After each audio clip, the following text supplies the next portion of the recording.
আমরা চার বন্ধু মিলে আসলাম লেবুখালী মেলা দেখতে। আসলাম মেলার গেটে। দেখুন মেলার গেটটা কত সুন্দর করে সাজাইছে। গেটে লেখা আছে বরিশাল গ্রামীণ কুটির শিল্প মেলা 2025। দেখুন এই লোকজন বের হইতেছে, ঢুকতেছে। আমরা এখন তো ঢুকি নাই, আজকে প্রথম দিন আসলাম। 42 দিন মেলা চলছে, আমরা আর আসি নাই, আজকে আসলাম। আইসে শুনি যে মেলা আজকেই বন্ধ হয়ে যাবে। যাক, ভালোই হয়েছে, আসলাম, তাও দেখে গেলাম, নাহলে হয়তো মনে একটা আফসোস থেকে যাইতো।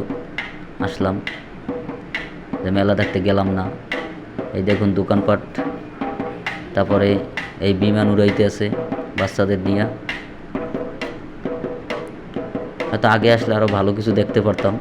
অনেক খেলাধুলো চলে গেছে, কিছু কিছু আছে, কিছু কিছু চলে গেছে। ঠিক আছে,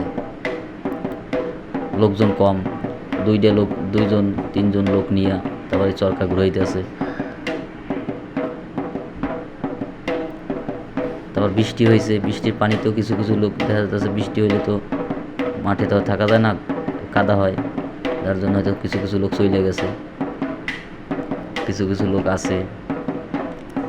অনেক কম লোক আছে। এই গেট দিয়ে লোক বের হইতে আছে, আবার কিছু লোক ঢুকতেছে। আর কিছু কিছু জায়গা বন্ধ হয়ে গেছে, কিছু কিছু জায়গা খোলা আছে।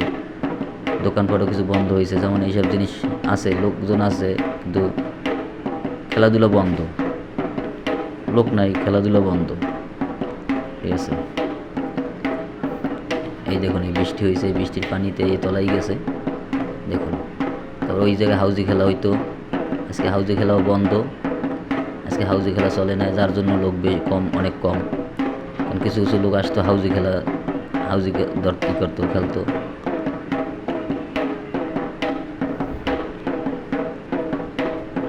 এই দেখুন লোকজন নাই বললেই চলে, কিছু কিছু লোক আছে পাতলা পাতলা। তারপরে এই যে ট্রেন, এত বড় ট্রেনটায় দেখুন 2জন লোক মাত্র। এই দেখুন 2জন লোক মাত্র, আর কোনো লোকজন নাই।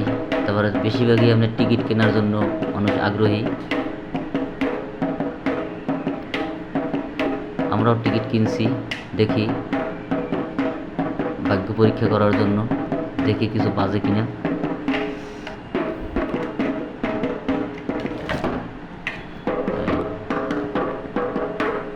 তো এক একজন আর 20 টাকা করে নেয়।